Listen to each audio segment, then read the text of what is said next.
celebramos ao nosso Cristo, Ele que ressuscitou e vive para sempre. Nós celebramos, nós cantamos e levamos as nossas vozes.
O Senhor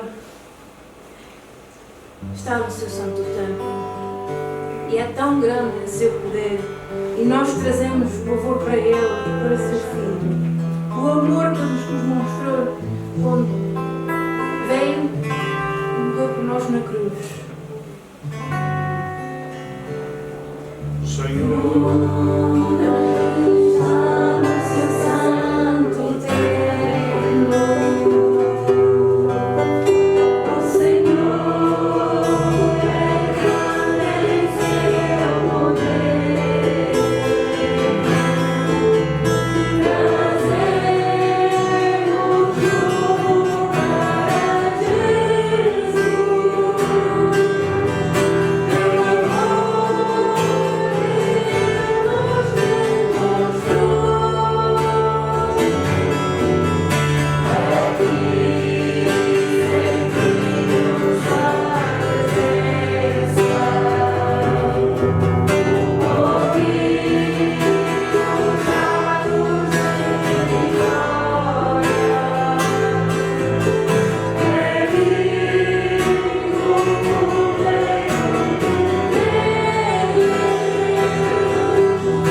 nós te adoramos e louvamos neste dia e todos os outros dias, porque tu enviaste o teu Filho único para nos salvar e nós te agradecemos e te louvamos nestes dias, todos os dias. Seja dia bom, dia mau, será sempre um dia feliz, contigo nos nossos corações. Continua a guardar-nos em teu nome. Amém.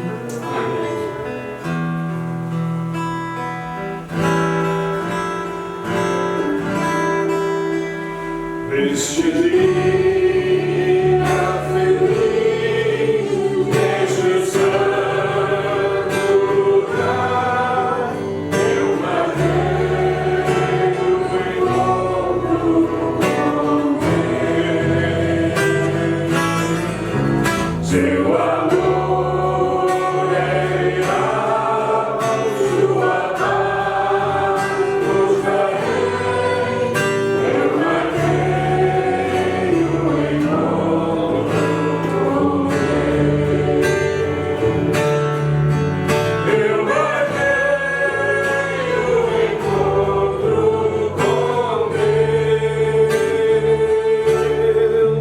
Neste santo lugar de oração. Este dia feliz, neste santo lugar, eu marquei o encontro com Deus. Quando aqui orar, tua face buscar, em minha alma e o céu iluminar.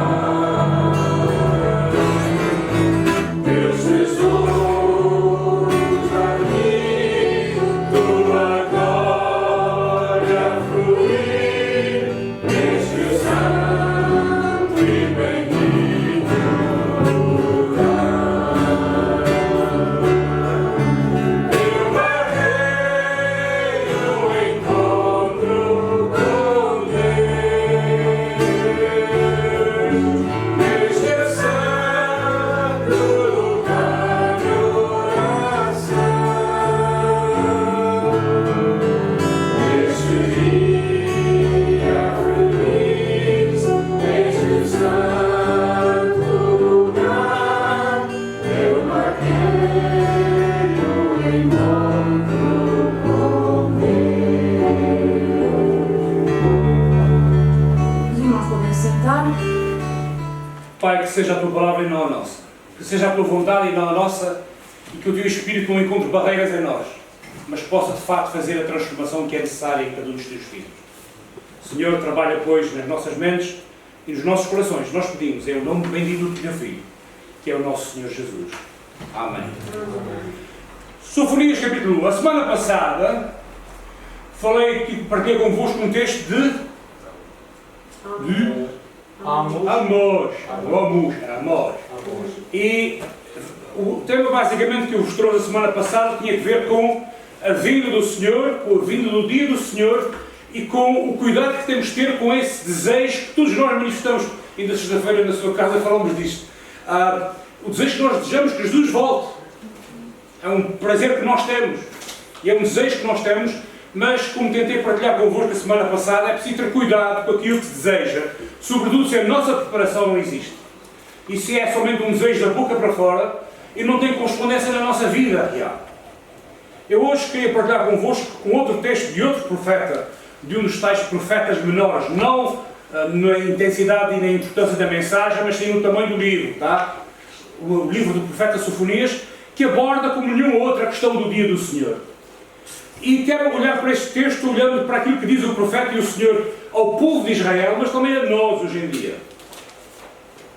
Uma palavra que eu penso que se traduz também muito da nossa atitude e da nossa compreensão das Escrituras e que temos que mudar para sermos fiéis ao Senhor que nos chama a ser seus filhos.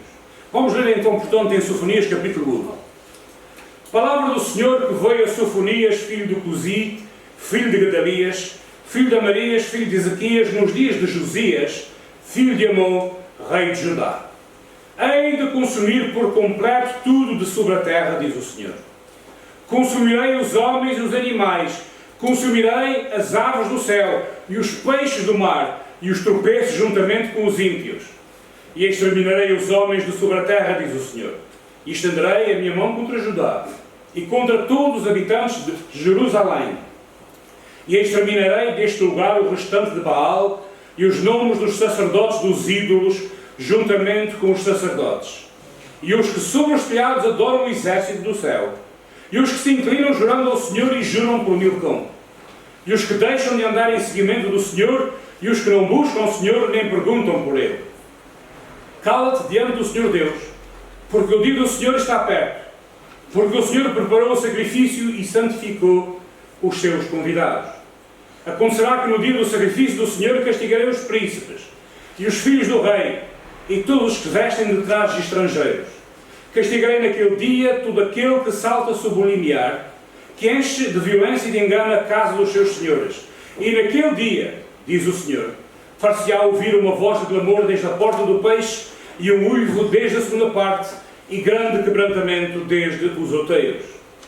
Uivai vós, moradores de Mactes, porque todo o povo que mercadejava está arruinado, todos os que estavam carregados de dinheiro foram destruídos. E há de ser que naquele tempo esquadrinharei a Jerusalém com lanternas, e castigarei os homens que se espeçam como a borra do vinho, que dizem no seu coração, o Senhor não faz nem o bem nem o mal. Por isso serão saqueados os seus bens, e assoladas as suas casas, e edificarão casas, mas não habitarão nelas, e plantarão vinhas, mas não lhes beberão o seu vinho. O grande dia do Senhor está perto, sim, está perto, e se apressa muito. Amarga é a voz do dia do Senhor, clamará ali o poderoso. Aquele dia será um dia de indignação, dia de tribulação e de angústia, dia de alvoroço e de desolação, dia de trevas e de escuridão, dia de nuvens e dessas trevas. Dia de trombeta e de alarido contra as cidades fortificadas e contra as torres altas. E angustiarei os homens que andarão como cegos, porque pecaram contra o Senhor. E o seu sangue se derramará como pó, e a sua carne será como esterco. Nem a sua prata, nem o seu ouro os poderá livrar no dia da indignação do Senhor, mas pelo fogo do seu zelo toda esta terra será consumida, porque certamente fará de todos os moradores da terra uma destruição total e apressada. Até aqui a palavra do Senhor. Amém.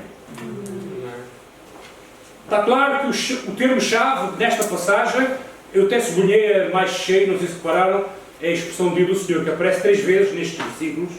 E esta é uma frase, esta expressão dia do Senhor acontece várias vezes ao longo do livro do profeta Sofonias. É, portanto, retratada pelo profeta como o dia D, o dia em que o Senhor se manifesta claramente com poder para o ser humano, o dia em que ele executa o juízo, o julgamento, tanto para com os seus filhos, como para os demais que não lhe pertencem. Deus tem tido paciência, Deus tem avisado, mas acontecerá um dia em que a sentença irá ser proclamada, um dia em que Deus vai agir. É esta a mensagem do profeta, é esta a mensagem das Escrituras, é a mensagem para Israel, com consequências muito gráficas como nós vimos, mas também é a mensagem para nós, se nós repetimos os erros de Israel. Ora, neste livro de Sofonias não se diz quando é que vai acontecer, quando é que o dia do Senhor vai surgir, mas temos aqui um retrato chocante do que está envolvido nesse dia. Deus irá visitar esta terra com a sua ira. Ninguém irá escapar. Os avisos aqui são específicos para Judá, claramente. Em primeiro lugar, para Jerusalém. Mas também abrangem as nações vizinhas. E os que estão determinados a permanecer no caminho errado, esses que desafiam a Deus terão de enfrentar o juízo. E, no entanto, e apesar de todos estes avisos, os israelitas permaneceram. Nós sabemos que Israel permaneceu indiferente. Como os americanos dizem, business as usual, não é? O negócio tem que andar para a frente. Eles deixaram, aliás, quiseram enganar-se com 3 mentiras que eu encontro neste livro do profeta Sofonias e que eu quero partilhar convosco. Porque às vezes são as 3 mentiras que nós dizemos a nós mesmos. A primeira mentira é aquela que está no versículo 12. Não sei se repararam. Quando ele diz, o Senhor, ele diz no versículo 12, e há de ser que naquele tempo esquadrinharei a Jerusalém com lanternas e castigarei os homens que se espeçam como a borra do vinho, que dizem no seu coração, isso é que é importante, o Senhor não faz o bem nem faz o mal. É mentira. o Senhor não faz bem nem faz o mal, o que estão dizendo todas as palavras é assim: não vale a pena a gente preocupar-se, porque a gente já vem assim há tanto tempo, não houve problemas, portanto, tem sido assim. Pode parecer que não é o caso, mas a complacência é um terrível erro do ser humano.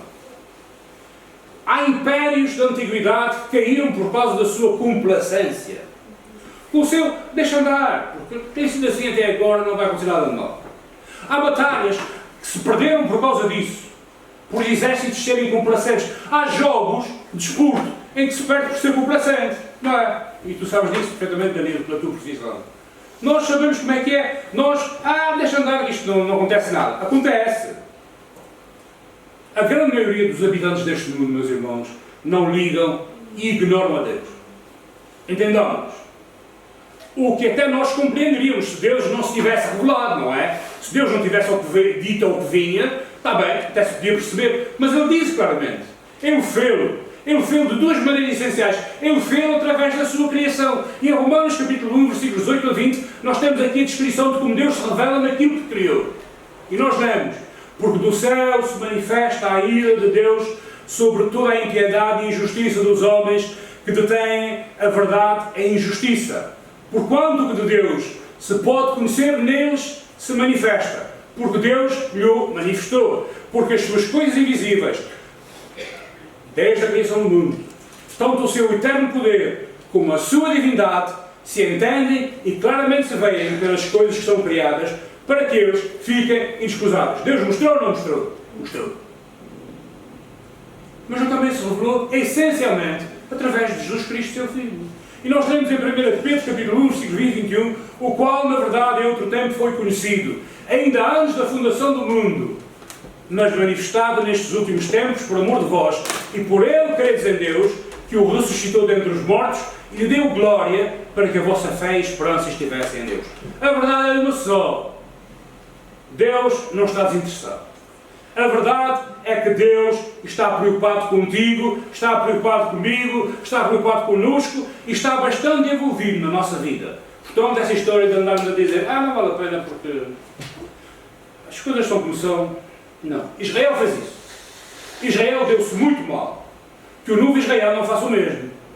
E que tome juízo e tome atenção ao que o Senhor diz.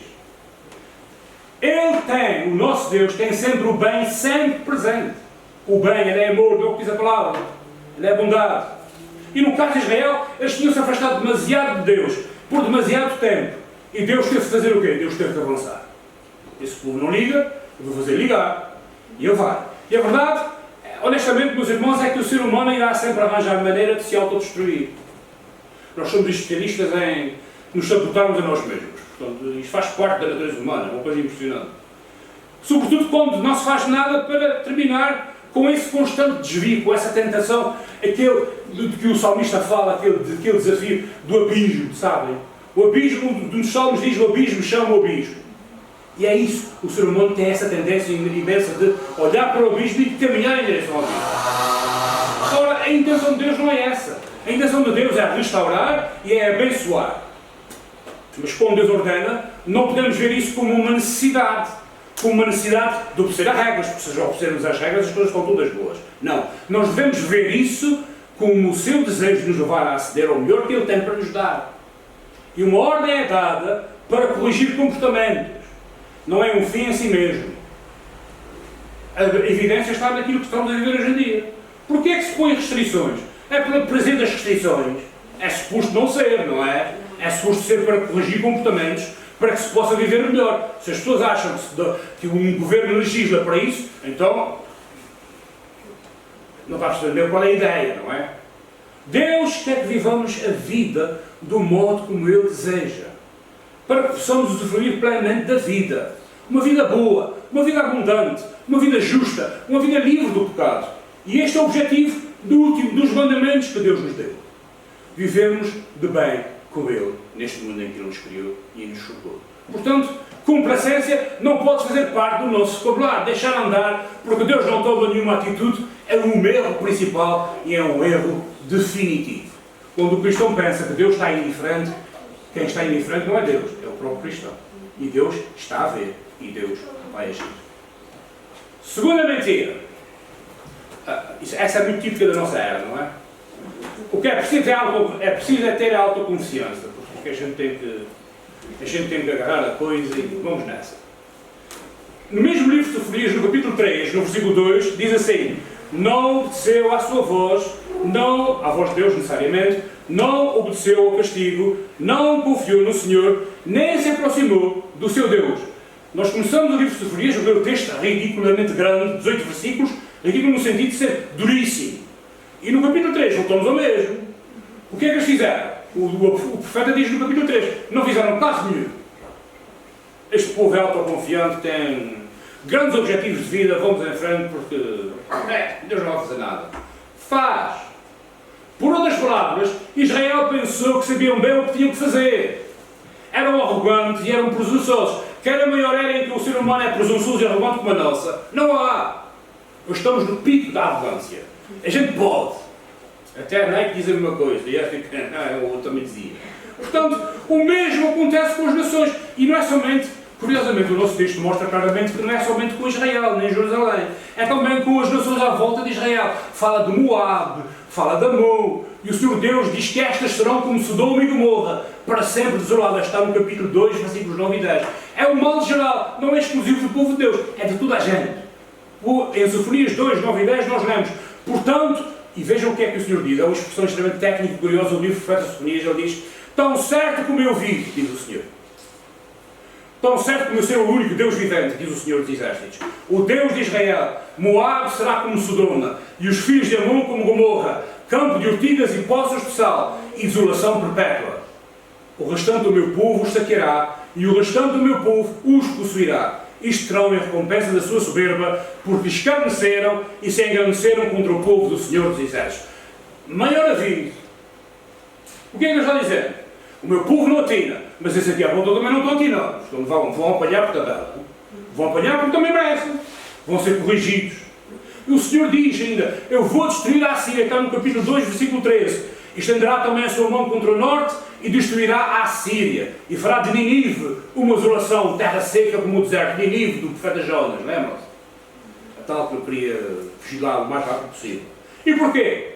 Porque dizem Sofonias 2,15: esta é a cidade alegre, que habita despreocupadamente, que diz no seu coração: eu sou, e não há outra além de mim. Como se tornou em desolação, em pousada de animais. Tudo o que passar por ela assobiará e meneará a sua mão. Ou seja, o que Deus está dizendo de Nínive é: viveram numa boa, viveram numa descontraída, não acontece nada, somos aqueles. Não. É mentira. Todos os inimigos de Israel tinham razões para crer que isto que era profetizado nunca ia acontecer. De facto, eles nunca teriam razões para temer Israel enquanto potência no contexto mundial. Mas o problema não é Israel, o problema é o Deus de Israel. Israel é pequenino, Israel era fraquinho, mas o Deus de Israel era o único Deus verdadeiro e Ele é que ia fazer. Eram fortes e poderosos. A Síria era a arrogância número 1. A Síria, como império, é o típico da arrogância, é o nosso poder. Pronto. Eu já vos contei coisas que eles faziam para conquistar uma cidade.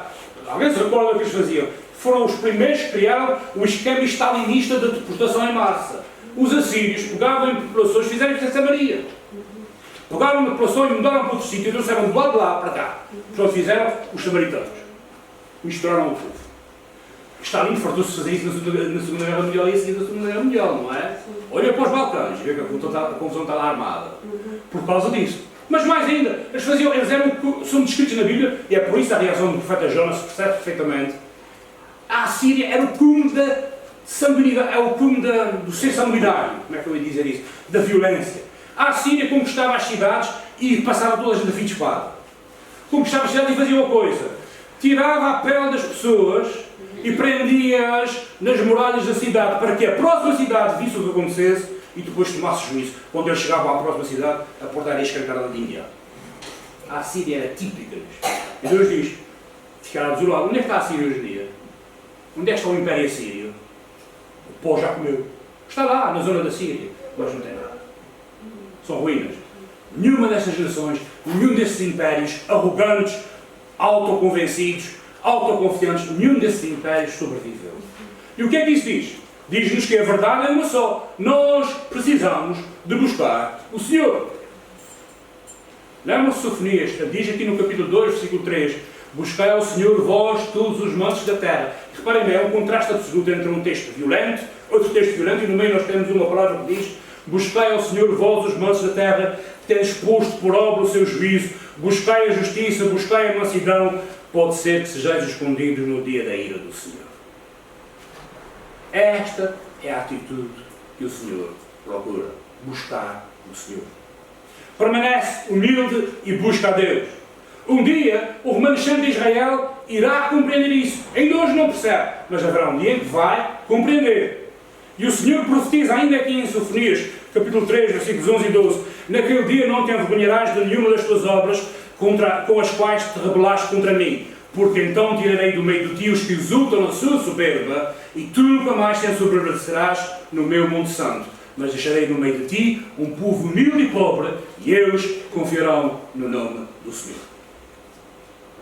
Quem está cheio não tem espaço para Deus.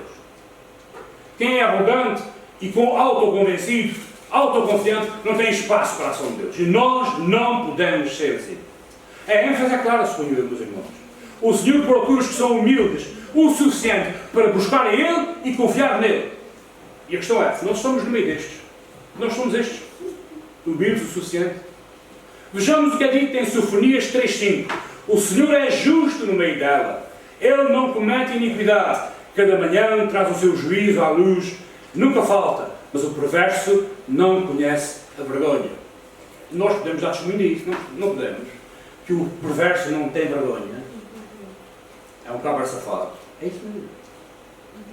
Porque não tem Deus. Porque Ele é o centro do mundo. Não há ninguém além dele. E em Sofonias 3,7 diz assim: eu dizia, certamente, diz o Senhor da palavra do profeta, certamente me temerás e aceitarás a correção, e assim a tua morada não seria destruída conforme tudo aquilo porque a castiguei. Mas eles se levantaram à madrugada, corromperam todas as suas obras. Deus não desistiu de Deus. Eles é que desistiram de Deus. Para o nome de Israel, coloquemos a questão nós próprios. Nós desistimos de Deus. A verdade é que nós precisamos de Deus. Nós temos de ser humildes e buscá-lo. Não escorremos a nossa vida na nossa autoconfiança, pois esta autoconfiança nunca nos vai dar um sucesso permanente. Será sempre transitório. E esta é uma mentira que muita gente repete hoje em dia e que infelizmente não é. Felizmente não é verdade. Não é verdade. Autoconvencimento, autoconfiança não resolve o problema do ser humano. Terceira e última mentira. O que é preciso... Perdão? O título está errado, peço desculpa, não alterei. Peço imensa desculpa. A terceira mentira é: o nosso futuro depende somente de nós. Não depende. Sofonias, capítulo 3, versículos 9 a 17.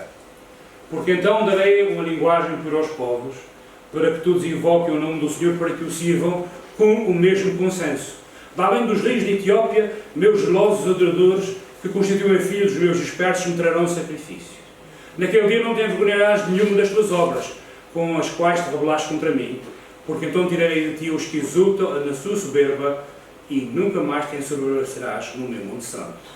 Mas deixarei no meio de ti um povo humilde e pobre, e eles confiarão no nome do Senhor. O remanescente de Israel não cometerá iniquidade, nem preferirá a mentira, e na sua boca não se achará língua enganosa, mas serão apacentados, e deitar-se-ão, e não haverá quem os espante. Canta alegremente, ó filha de Sião, rejubila, ó Israel, regozija-te e exulta de todo o coração, ó filha de Jerusalém. O Senhor afastou os teus juízos, e exterminou o teu inimigo. O Senhor, o Rei de Israel, está no meio de ti, tu não verás mais mal algum.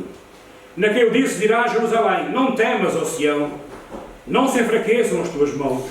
O Senhor teu Deus, o poderoso, está no meio de ti, Ele salvará. Ele se deleitará em ti com alegria, calar-se-á por seu amor, regozijar-se-á em ti com júbilo. Meus irmãos, o nosso futuro não depende de nós. O profeta diz claramente isso. É Deus no meio que garante o futuro. Deus no meio garante o futuro. Nós vemos aqui neste texto a criação de uma nova ordem, se quiserem chamar assim. Uma vida onde Deus está entronizado entre a sua criação. É o texto que nós lemos. E esse é o objetivo do juízo de Deus. Israel vai ser restaurado como nação debaixo de Deus e o mundo irá conhecer e adorar o único Senhor. E este é um futuro que Deus ordena, não é um futuro que os homens definiram. Esta bênção pertence aos que confiam no nome do Senhor, sejam judeus ou gentios. Os que se entregam a Deus e suplicam a sua misericórdia irão receber essa misericórdia. E os que não se voltarem contra ela, nem os que confiam em si mesmos e em ídolos. E se nós pudermos ver isto hoje, nós iremos ter vontade de obedecer a Deus e fazer o que for necessário. Mas o problema é que muitas vezes nós não vemos o cumprir da promessa. É uma promessa, não vamos cumprir, pensamos que o mundo está de contra e dizemos que somos um grupinho no meio de tanta coisa difícil e escabrosa que acontece e nós ficamos assim. Mas será que temos que tomar alguma posição? Temos que construir o nosso futuro? Não, meus irmãos. Nós precisamos ser convencidos. A palavra de Deus ensina-nos que isto vai acontecer. Pode não ter acontecido ainda, mas vai acontecer. O cumprir a promessa. E aquilo que fizermos hoje vai trazer-nos o bem que Deus tem planeado para nós. O futuro nunca vai ser aquilo que nós fazemos. O futuro está nas mãos de Deus. O nosso futuro está nas mãos de Deus. Às vezes não é fácil nós convencermos de que o plano de Deus é sempre bom. O povo no tempo de Sofonias, olha, no capítulo 1, versículo 12, a gente viu que ele era complacente. Está bom, Deus não faz, deixa de fazer, está tudo bem. Era orgulhoso, vimos no capítulo 2. Eles criam mais em si próprios que em Deus. E nós lembramos o que diz as Escrituras no livro de Provérbios, não? Em Provérbios 3, 5, 8 diz: confia no Senhor de todo o teu coração e não te estribes no teu próprio entendimento. Reconhece-o em todos os teus caminhos e Ele endireitará as tuas veredas. Não sejas sábio aos teus olhos. Teme ao Senhor e aparta-te do mal. Isto será saúde para o teu âmago e medula para os teus ossos. Nós achamos que está tudo bem, até que alguém diga o contrário, não é? Vamos dizer, está mal. Nós somos capazes de pensar que sim. Nós precisamos, honestamente, nós não fazemos exercício se não nos esforçarem a fazer exercício. Okay? Nós não comemos melhor se não nos esforçarem a comer melhor. Mais ou menos. E era exatamente isso que esperavam os israelitas de Deus. Deus não dissesse nada para eles poderem fazer o seu caminho. Pronto. E há um autor cristão que escreveu o seguinte: Deus irá intervir na história, mesmo que seja em modo catastrófico, para julgar a complacência e a indiferença humanas e para restaurar o ser humano às condições de bênção que Deus sempre pretendeu que o povo usasse. Deus vai fazer isso, a bem ou a mal. Se Deus tem um propósito para nós, Ele vai fazer cumprir o seu propósito. Quer a gente goste, quer não. Quer a gente aceite com boa vontade, ou ainda lhe fartamos de refilar do que Deus está fazendo. Este livro Sofonias, para mim pessoalmente, é um daqueles livros que está na Bíblia para lembrar a cada um de nós isto. Um dia, Deus vai encerrar a história. Vai voltar. Vai encerrar a história. E a história vai ser encerrada com o regresso do seu Filho, Jesus Cristo. Acabou a história dos homens. Continua a história eterna. E isso não será local. Não vai ser um acidente. Ninguém vai poder impedir. A vida na Terra não terminará por falta de recursos naturais. Há aí gente, cientistas, a dizer: olha, aqui não sei quantos centenas de anos, tudo acaba. Não há mais recursos naturais para ninguém. Não vai ser assim. Deus sabe. O fim do mundo acontecerá quando regressar o Senhor Jesus. Não para salvar o mundo, mas para julgar a raça humana. O apóstolo Paulo diz isso. Sabe onde é que ele diz isso? Diz em Atos, quando estava em Atenas. O apóstolo Paulo proclamou, aliás: mas Deus, não tendo em conta os tempos da ignorância, ordena agora a todos os homens em todo o lugar que se arrependam, porquanto tem determinado um dia em que com justiça há de julgar o mundo por meio do homem que destinou. E disso deu certeza a todos, ressuscitando dentre os mortos. Portanto, vai acontecer. Não é Sofonias 800 anos antes de Jesus a dizer isso, é o apóstolo Paulo, muito mais tarde. E este julgamento está escrito nos livros dos profetas e serve de aviso para nós. Serviu de aviso para Israel e não funcionou para Israel, como nós lemos no capítulo 3, continua a boa. Pronto. Está tudo bem. Mas para nós já serviu. É que em 1 Coríntios 10, 11 nós ouvimos: ora, todas estas coisas lhes sobrevieram como figuras. E estão escritas para quê? Para aviso nosso, para quem já são chegados os fins dos séculos. Se nós não aprendemos com o exemplo dos outros, não aprendemos com ninguém. E é a altura de nós aprendemos. Portanto, meus irmãos, complacência, indiferença, não faz parte, não pode fazer parte da nossa relação com Deus. Nós somos como o antigo Israel, o Israel autoconfiante, presunçoso e complacente. Sentimos que estamos bem e não precisamos fazer mudanças nenhumas, não precisamos ser corrigidos. Atribuímos aquilo que temos ao nosso esforço e não à graça de Deus. Olha, colocamos a nossa fé, a nossa confiança no nosso esforço, daquilo que somos capazes de fazer, nos nossos bens materiais e na nossa sabedoria. Deus não é diferente. Não é diferente hoje do que era antes. Ele é igual. E a sua opinião não muda. Nós não podemos presumir saber o que é melhor. Que é o grande problema do ser humano. Eu sei o que é bom para mim. Nós não sabemos. Deus sabe o que é bom. Deus está envolvido com a nossa vida. E se nós o reconhecermos, como é que diz a palavra? Ele vai endireitar o nosso caminho. Se nós persistirmos em caminhar pelo caminho errado durante demasiado tempo, o dia do Senhor vai chegar. Vai. Pode chegar sobre ti. Ele sabe. Não porque Deus não te ama, mas porque Ele te ama demais para te permitir ficares como estás. E Deus não quer que tu te afastes e te percas. Que eu me afaste e eu me perca. Que nós nos afastemos e nós nos percamos. Como diz o apóstolo Paulo, a história de Sofonias é um tipo, é uma história para nos lembrar o que pode acontecer connosco. E nós não podemos ser assim. Deus é um Deus verdadeiro. E nós não podemos fundar a nossa vida em mentiras que nós próprios cozinhamos.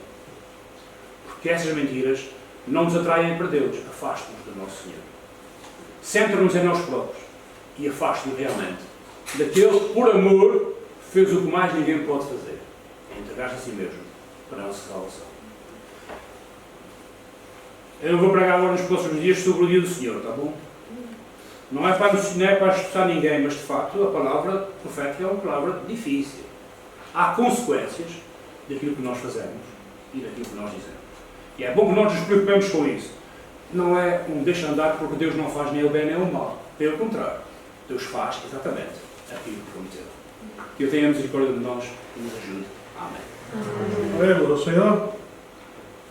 Mais uma vez, ó Deus, damos-te graças pelo tempo permitido a nós, neste lugar, para o louvor e a honra e a glória do Teu santo e glorioso nome. Obrigado por ele, ó Deus.